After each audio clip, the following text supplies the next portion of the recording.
don't just do nothing is really the final parting thought I have on PSLF and student loans. I'm hearing you say two things. Number one, don't do nothing. Number two, don't do something just because everyone else is doing it. Welcome to the Doctor's Eyes Only podcast, brought to you by Vestia Personal Wealth Advisors, where we are on a mission to help the highest caliber physicians achieve wealth that matters. Hello, everyone. Welcome to another episode of the Doctor's Eyes Only podcast. I'm your host, Lauren Oschman, and I am excited to be here today with one of our lead advisors at Vestia. His name is Chris Robbins. Some of you know him. Some of you have heard him on prior episodes. He has become our kind of resident expert on student loans. And with the recent tax bill, the One Big Beautiful Bill Act that was passed recently by the government, we have seen some changes in student loans. And so we wanted to do a deep dive on that today. And I thought there was no one better than Chris to come on and have this conversation with me. So welcome, Chris. Great to be here. Thanks, Lauren. Very excited to dive into this topic because I know this is a question that we are getting so frequently from doctors right now, especially those who are either early in their training or practice journey. They're trying to figure out how to navigate the future of kind of paying back these student loans or pursuing forgiveness, or doctors who already have been on the path toward PSLF. And now all of a sudden they're nervous that maybe they don't have all the payments counted that they thought they did, or maybe their paperwork's not in good order, or maybe there's something that they need to be changing because I know there's repayment plan changes. So tons of headlines, I'll say panic around the physician community. So maybe we'll just jump right in. Can you tell us what is actually changing when it comes to student loans and what's staying the same? Like, what do we actually need to be mindful of here? Yeah, that's a great place to start, Lauren. I think overall, PSLF has more or less remained similar, meaning that if you were a good candidate for PSLF in the past, most likely you're still a good candidate for PSLF in the future. The thing that may have changed is some of the payment programs. I'm sure we'll dive a little deeper into those. But for most of the scenarios I'm running with clients, it still makes sense if it made sense before this tax bill change that we've seen here most recently. Got it. I love that. So cutting right to the chase, PSLF, that's public service loan forgiveness, has not gone away. No. It's very much still a thing. If it was something that that made sense for you to pursue in the past, we just need to make sure that you're kind of crossing all the T's and dotting all the I's in the current infrastructure so that you remain on track. But no one should be worried that maybe that's not an option for them anymore at this point. Yes. With that said, I mean, again, this program has changed, it seems like 20 times in the last few years. It's a little bit of an exaggeration, but not actually that much of an exaggeration. Yeah, since the pandemic, there's been a lot. Exactly. And so there's still, my guess is we're going to see other changes happen. But what I'll say is I am pretty confident that this is around to stay, at least for the foreseeable future. The things that I think are changing and people need to be fully aware of these changes are some of these payment plan changes. So in this new tax bill, the big thing that came out, and we kind of all saw it coming over the last really 14 months, was that that payment plan save was going away. And that's the one that was created more recently, right? Yes. So that was created soon after the pandemic by the Biden administration. And it was a payment plan that made sense for a lot of people, especially those early on in training, residency, or fellowship, where you're earning that lower income. But what we've seen is that's going away. And so there's a few other options that people can now get into. Okay, so just to back up for a minute, because we have a lot of listeners that may not be familiar with all of the lingo. So we're talking about public service loan forgiveness. This is essentially the government's program where if you work at a nonprofit, which a lot of hospitals and academic institutions are. So this is why this comes into the picture for physician planning. You work at a not-for-profit, you make 120 monthly payments. They have to be qualifying payments. We'll come back to that in a second. On your student loans, then you can apply to have the remaining balance after those 120 payments forgiven. For doctors, I know when I first started, because I've been doing financial planning with doctors for over 15 years now, which is hard to believe. When I first started, PSLF wasn't something that made sense for doctors to be looking at because they had their loans in forbearance while they were in training. They came out into practice. If they were to start making those 120 payments on like a standard repayment plan, they'd pay off their loans over the course of those 10 years. And so there wasn't really an opportunity there for forgiveness. What people started to realize was that if doctors, rather than doing forbearance during their years of training, so during residency and during fellowship, the income-based repayment plan options or the income-driven repayment plan options formula actually resulted in a very low monthly payment for residents and fellows based on their incomes and family size, because that's how they come up with these numbers. And so if you started early in your training, you made these very small monthly payments, you could get a good way through those 120 at a fraction of what your out in practice repayment figure would look like. And so then you'd make a higher payment once you went on into practice for maybe 3, 4, 5 years. The rest of your loans would be forgiven. So this is the common strategy now for doctors who are fairly confident that they're going to work in a hospital setting and be employed by a not-for-profit hospital, or they'll be at an academic institution. They go ahead and start those payments early at those low repayment amounts. It has to be on one of these qualifying plans. So that's where SAVE, as you said, that was one of those qualifying repayment plans, made a lot of sense for a lot of resident and fellow situations. There are some others. I know there's PAYE, there's REPAYE, there's IBR. So do those still exist? Are those old news? Help us understand what those payment plans are. Yeah. So this is another big change in the tax bill. So those plans still exist today, but they're going away and going to be replaced with this new Repayment Assistance Plan, also known as RAP. But most likely, we don't have a full timeline on that yet, but most likely all of that's actually going to take place in July of 2026. That's that future date where if you're on ICR, PAYE, REPAYE, even if you're on Save Forbearance, you're most likely going to get forced off of that plan onto either RAP or income-based repayment is really the other major option for a income-driven repayment plan. Got it. So those are effectively going to become the two options. It's going to be income-based or RAP. Yep. And depending on when you took your loans out, income-based, the calculation behind it's a little bit different. What I like to say is if you took it out before 2014, you're probably paying a little bit more. It's 15% of discretionary income. And if you took it out after 2014, you are going to pay 10% of discretionary income. But what the other caveat I'll say in this, and again, there's a million little details in this, with the IBR plan, that is going to be no longer available to new loans coming in 2026. And so if you're going into school 2026, IBR is not going to be an option for you. But again, hopefully that's not affecting as many. Kind of a legacy repayment plan option is IBR. So if people are on that now, I assume they stay on that. Otherwise, if they are already in repayment, that could potentially be an option. But for anyone taking out new loans, it sounds like it's just going to be RAP. That's our understanding right now, or a non-income driven repayment plan. Right. The standard repayment option still exists, which would be your 10-year repayment or things like that. Exactly. Okay. So you said that the IBR calculation is either 15% or 10% of your discretionary income. Is there a cap on that? With the IBR, there is a cap. So again, using that same example of a physician client, once they're in practice, earning that attending income, their highest earning income, they're going to cap out that IBR payment, and that will cap out at what the 10-year standard repayment would have been. And so again, the IBR plan still probably makes sense in the long run for a lot of physicians.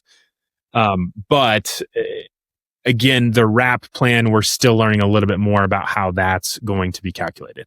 So based on your understanding right now, I know you said that this is kind of a still developing situation. We're still learning more. And that's, I'll say, one of the most frustrating things as a financial planner about any time we see new tax legislation. There's always clarifying details that continue to be released after the new legislation gets put out. And so there are questions that we have, and then they usually get partially answered. And then there's maybe more clarification that comes out, but it's always a little bit of we're learning as we go.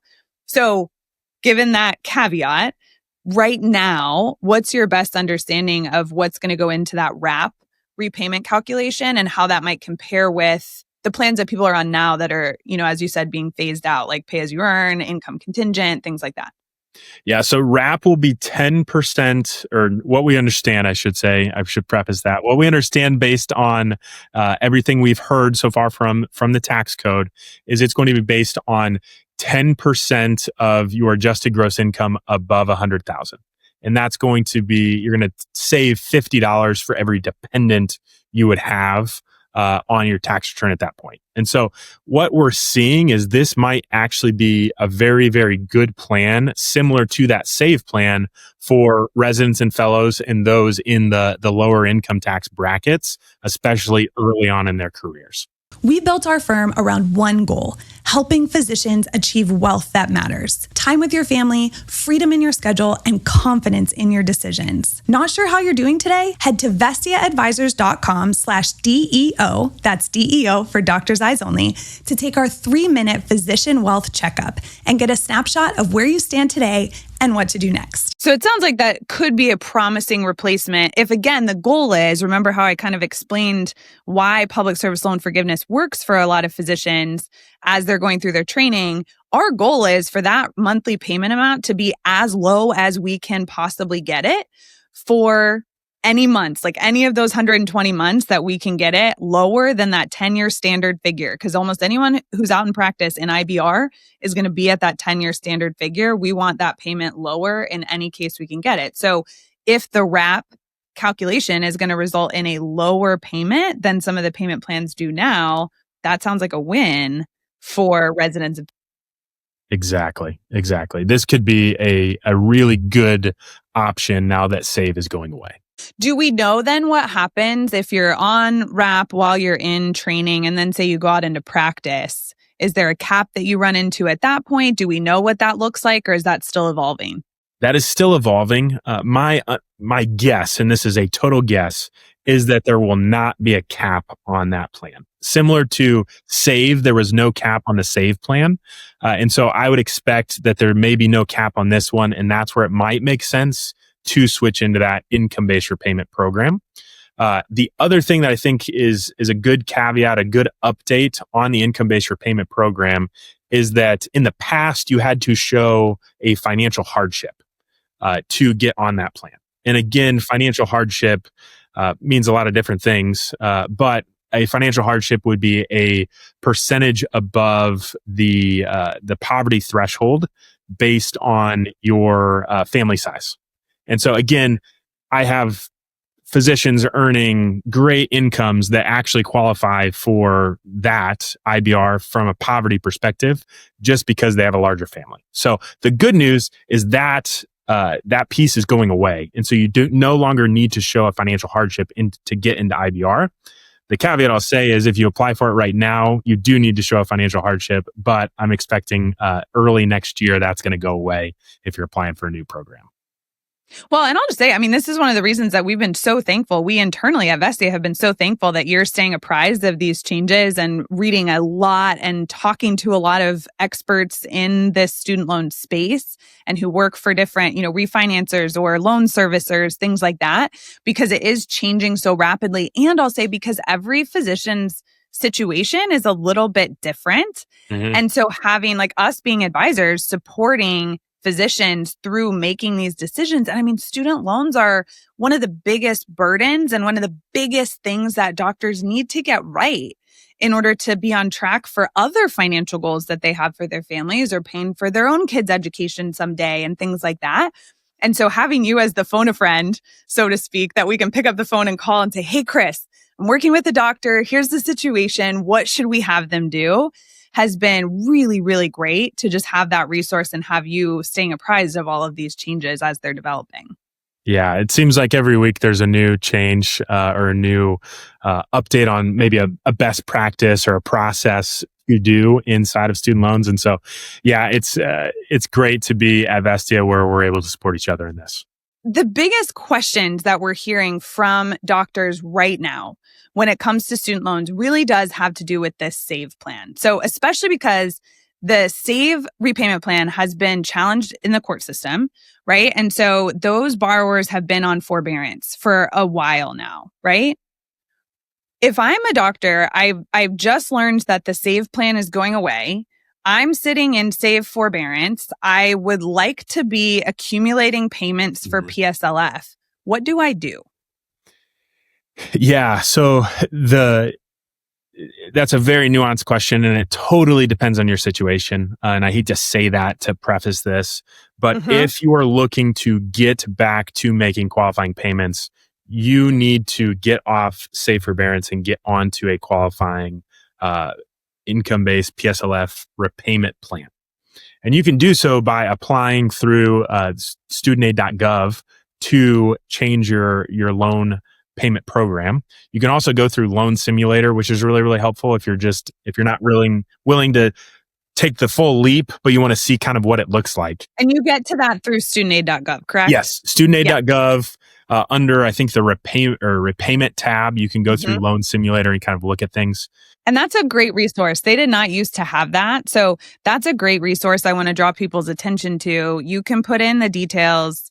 If you have any loans that are not in there, like you can put in all the details. It will pull in all your loan information, and then it will show you under each repayment plan that you're eligible for what the repayment monthly amount would look like, what you'll end up paying in aggregate if you elect that repayment plan.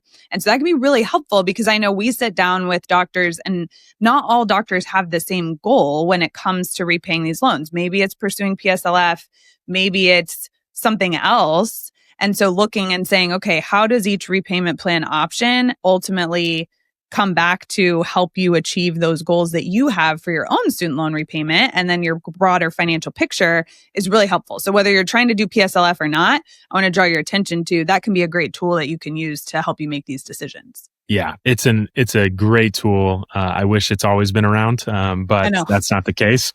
Remember when we used to have our own spreadsheets to try to calculate those numbers? I still have my own spreadsheets, but luckily I just use them to verify numbers that the Department of Ed's giving us. There you go. I love it. Okay, so you're using the loan simulator because we're trying to get switched from SAVE forbearance because those months in SAVE forbearance are not counting toward the 120 payments, correct? Contrary to COVID forbearance, which did. Yes. So the forbearance that most likely people have been in for the better part of 14 months now, maybe a little bit more now, those do not count towards PSLF. And so there's talk about the buyback program. I'm sure we'll get into that here in a second. But those payments, again, you didn't make payments, but those sections do not qualify. And so getting on this, a new repayment plan that does qualify will allow you to start racking up those credits with your payments going forward. Got it. Okay. So I should log on to studentaid.gov. I should get into the loan simulator. I should kind of look at what the different payment plans look like for me.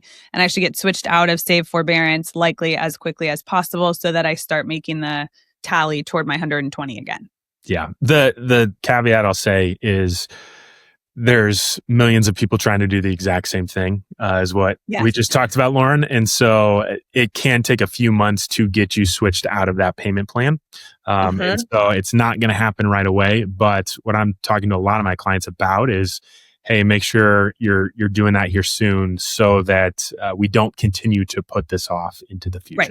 You want to get in the queue as quickly as possible so that when your number's up, your application is in and they're processing that. But I think it's a great point. People are expecting this to happen overnight and it is not anywhere close to happening overnight right now because the system is so bogged down with so many people trying to make this change. So that's a great point. Okay, you referenced this buyback program. Talk to us about what is the buyback? I've heard people talk about this. I'm not sure I fully understand all of the details around it. What is the buyback program? Who should maybe be considering that? Yeah. So the buyback program in its infancy is the ability to go back and buy back periods where either you didn't make a payment or where your payment was the wrong type of payment. And so it's really an awesome program that people could go back and, for instance, this save forbearance, you could go back and buy back all the payments that you didn't make. But then if you buy those back, then they'll count for PSLF credit. And so that's a really, really cool thing in theory. I say in theory there, the issue with the program itself is it's not like, okay, I'm 6 years into my repayment. I've been on I've been on save forbearance the last 14 months. I've got a little extra cash. I want to go just buy those payments so that I'm fully caught up on 6 years. You can't do that. You have to apply for buyback at the end of your 10-year period. And so you have to have all 120 of qualifying employment dates to then go back and buy back those periods. So you don't have to have 120 qualifying payments. You have to have 120 qualifying months of not-for-profit employment. Correct. And then at that point in time, you can be like, okay, I have my 120 months. I was employed for I made qualifying payments for 106 of those months, but I had these 14 months that I was on save forbearance. I would like to now write you a check effectively to pay in those other 14 months. Essentially, that's what it is. What I'll say is my hesitancy towards counting on buyback is twofold. One is you have to wait until that 10-year period. And we've seen how many times PSLF in this program has changed. This is something that could change. This is something that is not codified in the tax code. It's more than a best practice. It's been talked about, but it's not something that can't be changed by an executive order.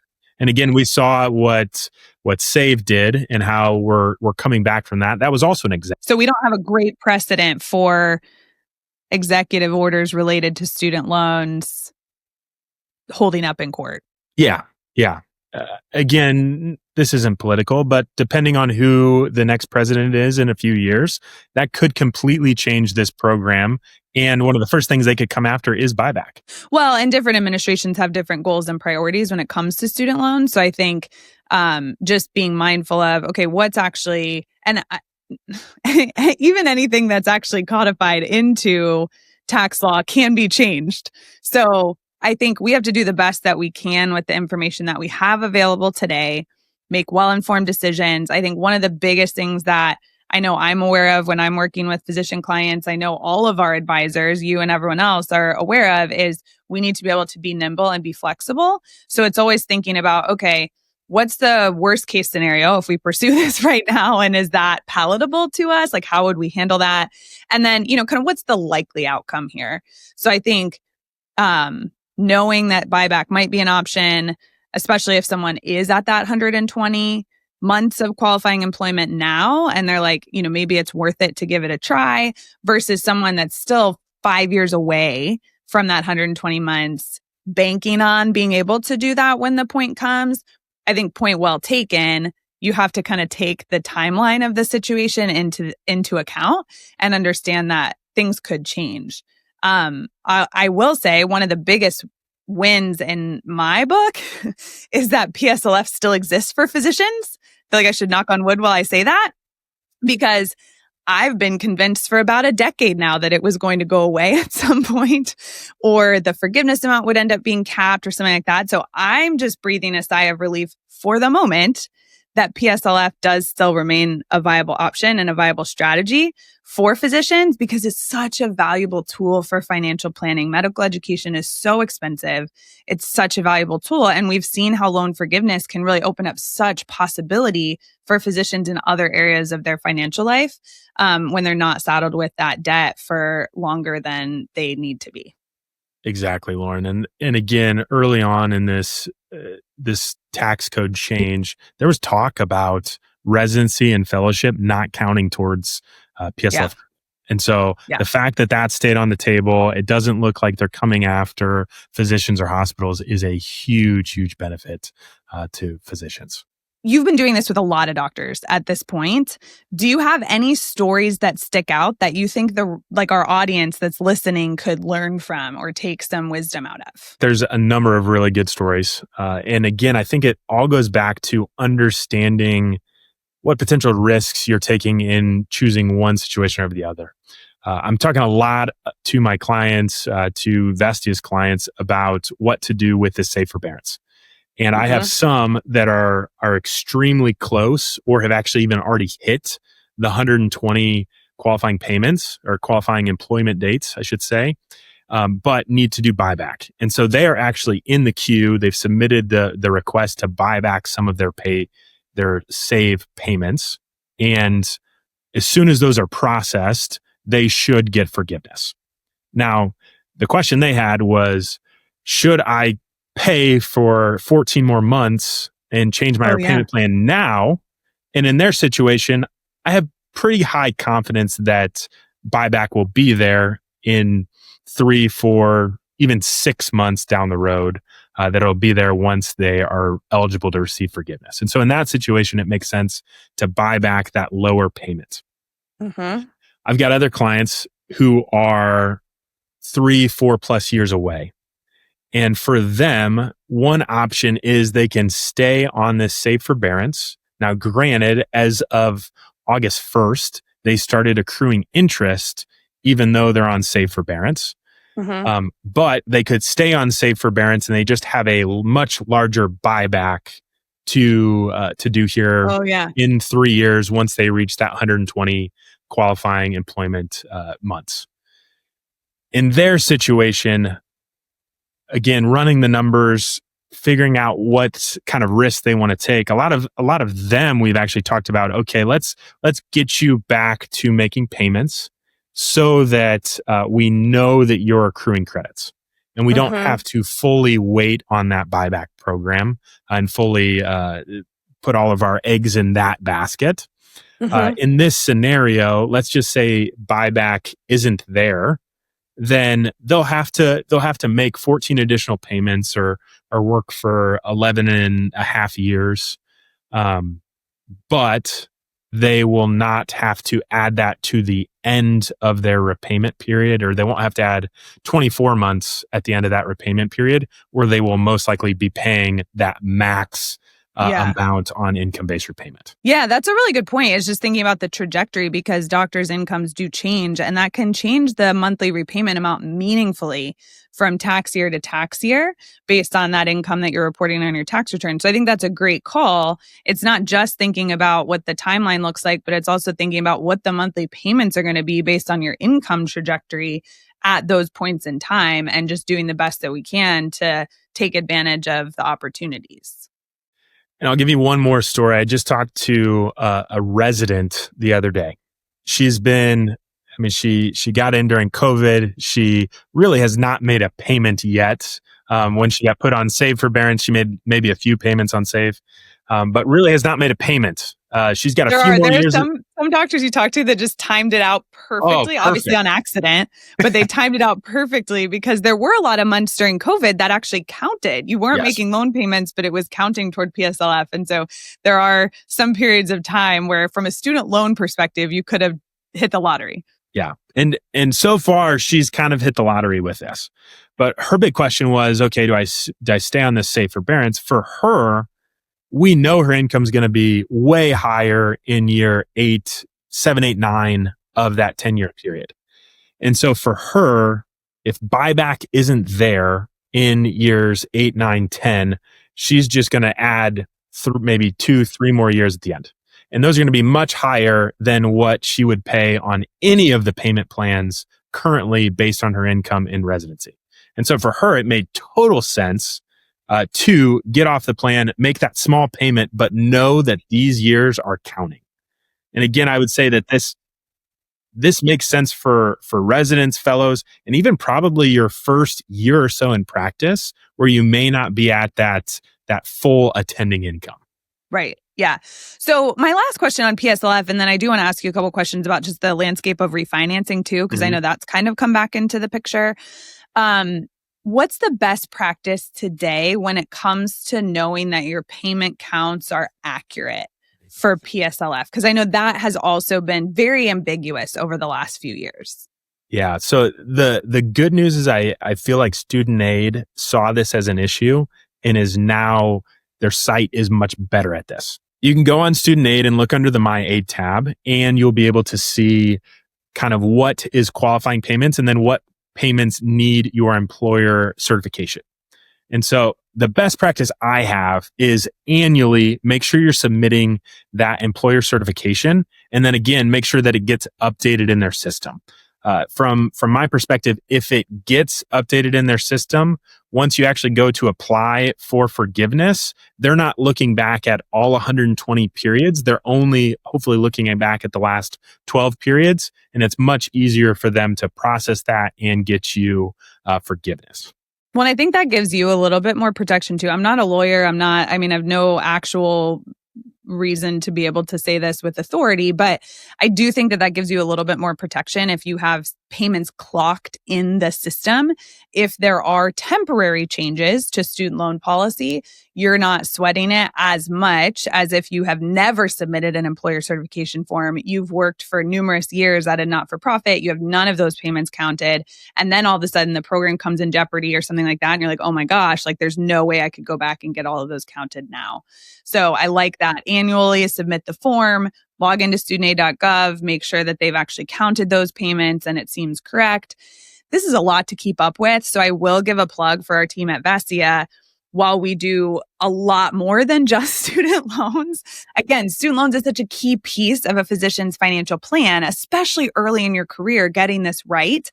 This is something that we handle as a part of the financial planning that we do, not just helping you with the strategy, but also like we'll track on our end when you need to be submitting those forms and making sure like we'll be the ones that are logging into studentaid.gov with you, making sure those payment counts look accurate, and then helping you troubleshoot if they don't, because that is such a big part of your financial plan. So just keep that in mind for those of you who are listening. If we're thinking about refinancing, so if I'm not in the camp, because we now have more clarity on federal student loans. So if I'm not in the camp of pursuing PSLF and you're still listening at this point, what options exist? Does it make sense to stay in the federal loan ecosystem? Are there any competitive rates with interest rates being higher? Are there any competitive rates to look to a private refinance? How are you generally approaching that with doctors? Yeah, so this is ever evolving and has changed a lot over the last even 6 months. Again, for the longest time, there was no payments, there was no interest accruing. And so it was kind of even if you weren't going to pursue PSLF, you weren't in a bad spot by doing nothing. We are starting to see interest rates come down. And so this is where I've seen scenarios where it does make sense to get out of the federal program and refinance your loans privately. Again, I'll say it's not a one size fits all for anybody, but if you're looking at the interest that you're starting to accrue again on your student loans, if that interest is higher than what you can go get on the private market, then it could make sense to refinance your loans.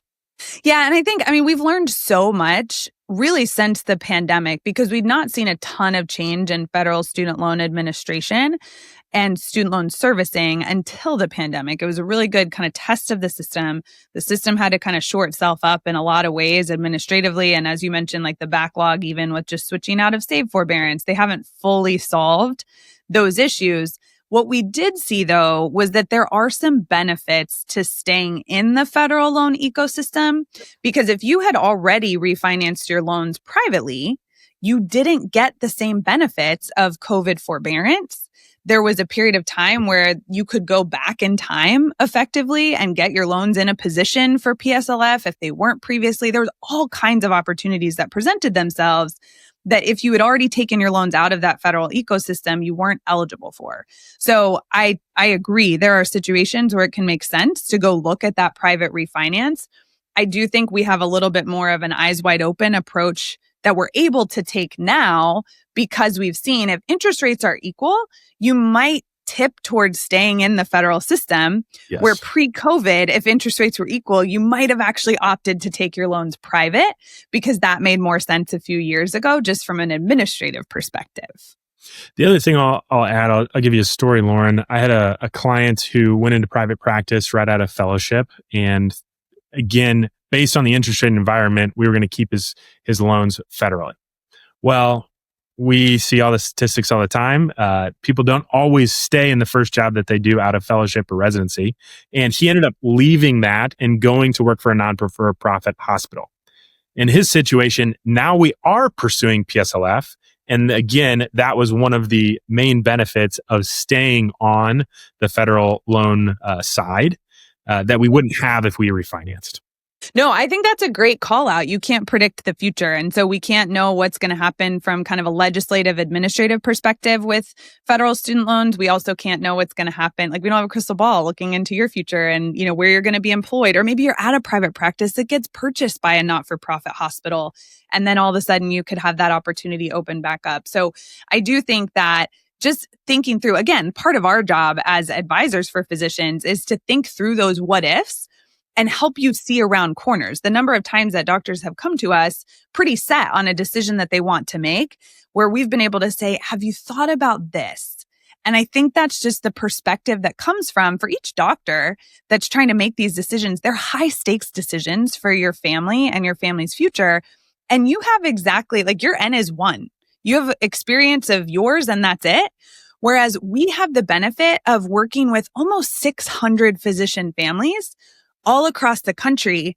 And we get together and talk about the best practices and share stories, like almost our own grand rounds every other week as an advisor team. And so being able to say, what have you all been seeing in this realm of student loans? What have you all been seeing here? Chris, give us an update on what are the best practices here. We're able to take that collective wisdom of hundreds of physician stories and then help you make the best decision for yourself and for your family with a lot more wisdom from experience. I do think that there's a limit to how long we can spend talking about all the acronyms and all of the strategy and all of that when it is so individualized. So certainly, if you're listening and you have questions about your own student loan repayment strategy, if you have, maybe you are in a position where you're working with residents and fellows and you're like, oh my gosh, they need to hear from you all, please do reach out to us. You can go to our website, vestiaadvisors.com/contact us. Send us a note. We'd be happy to get in touch with you and either do education for your residents and fellows, talk with anyone one-on-one. You don't need to be a client of ours for us to make sure that you're in a great spot in a 15-minute or so phone call. So please do reach out if we can be helpful. Are there any parting thoughts that you have, Chris, or anything that you're like, I have to mention this and maybe I didn't ask you about it? Yeah, I think there's two things, Lauren. The first one being there's no one-size-fits-all solution in this space. Again, make sure that that what you're doing is tailor-made to your situation, to your student loans, to where you're headed after residency, fellowship, where you're headed into practice. All of those things are going to make a huge impact on what you should do next. The second piece is far too often I'm seeing people just not doing anything because they don't know what to do. And I think that's a bad decision. Even if you're in this safe forbearance and you're going to stay in this safe forbearance, know why you're staying in safe forbearance and know what risks you're taking by staying in safe forbearance. Same thing if you're going to get out of safe forbearance. Understand what risks you're taking and why you're doing that. But don't just do nothing. Is really the final parting thought I have on PSLF and student loans. Yeah, I think that's great. I'm hearing you say two things. Number one, don't do nothing. Number two, don't do something just because everyone else is doing it or seems to be doing it. So I think that's great advice. And like I said, we are here to help. So absolutely, if we can help you, if we can help a colleague of yours, if we can provide education for a group that you're a part of, we really do love giving physicians the ability to be confident about the financial decisions that they're making. So please don't hesitate to reach out to us. Are you looking to hire a financial advisor with physician-specific expertise? At Vestia, we work exclusively with doctors, helping you navigate things like student loan repayment, reviewing RVU-based contracts, navigating practice buy-ins or private equity offers, optimizing retirement plans, designing tax-smart investment strategies, and planning for things like parental leave or early retirement. We have over 150 years of combined experience working with specialized physicians. So chances are, if you're thinking about it, we've helped another doctor through it. We built our firm around one goal: helping physicians achieve wealth that matters. Planning that's not just about numbers, but about designing the life you actually want to live. That means your wealth lets you live the life you imagined when you first started this journey. Time with your family, freedom in your schedule, and confidence in your decisions. Not sure how you're doing today? Head to vestiaadvisors.com/DEO, that's DEO for Doctor's Eyes Only, to take our 3-minute Physician Wealth Checkup and get a snapshot of where you stand today and what to do next. Thank you for listening to the Doctor's Eyes Only podcast. We hope today's conversation advanced your journey to wealth that matters. Please make sure to follow and subscribe so you don't miss a single one of our amazing episodes we have coming up. See you next time.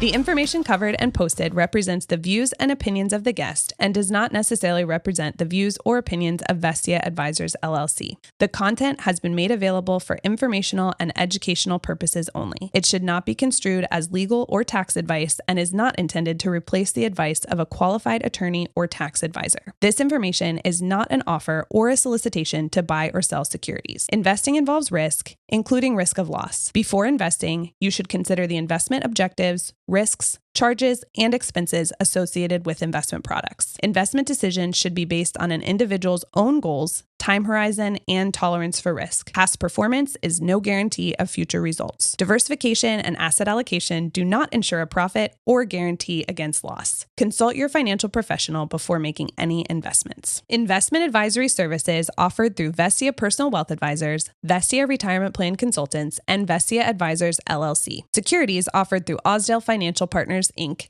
5187 Utica Ridge Road, Davenport, Iowa, 52807. Member, FINRA, SIPC. Vestia Personal Wealth Advisors, Vestia Retirement Plan Consultants, Vestia Advisors LLC, and Osdale Financial Partners, Inc. are independently owned and operated.